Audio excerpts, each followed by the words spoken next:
परिषद घेतली, आलेलं निमंत्रण, मंदिराचा वाद, वेगवेगळे त्याचे मुद्दे आहेत. काय नेमके? नाही नाही नाही, एक लक्षात घ्या, मी त्याच्यातलं सगळ्यात महत्त्वाचा विषय की ही बैठक लागली कशामुळं, ही बैठक का लागली. ही तर आवाड आले, जितेंद्र आवाड आले आणि त्यांनी म्हणलं की बाबा ही कळस उतरवल्याला, ही मंदिर पाडलेलं तुम्हाला चालणार आहे का. तर मग त्यावेळेस तातडीनं तिथले तुळजापूरचे जे स्थानिक आमदार आहेत राणा पाटील, ह्यांनी तातडीनं सांगितलं की हे षडयंत्र आहे.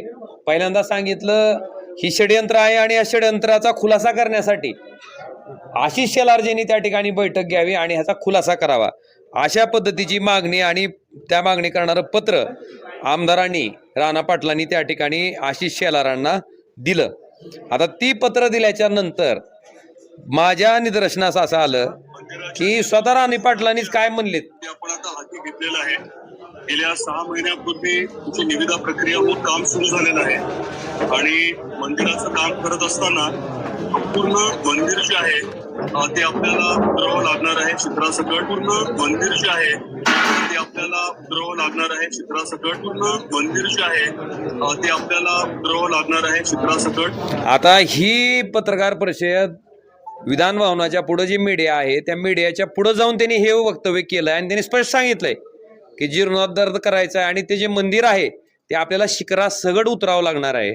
आता ही स्टेटमेंट केलंय कोणी, त्यांनी स्वतःच केलंय आणि त्याच स्टेटमेंटचा आधार घेऊन जितेंद्र आव्हाडांनी ते आंदोलन केलं.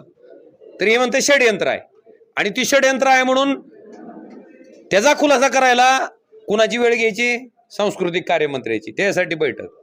मग नेमकं बुद्धीची दिवाळखोरी कुणाची झाली, कुणाचं डोकं भांजाळल्यासारखं झालंय ही विचारणं. म्हणून मी ही जी आहे ही मुद्दा मी सन्माननीय आशिष शेलारजींना पाठवला आहे की ही तुमच्याच आमदारांनी केलेलं स्टेटमेंट आहे आणि हे जर षडयंत्र असेल तर मग ही षडयंत्रकारी कोण आहे ती शोधा.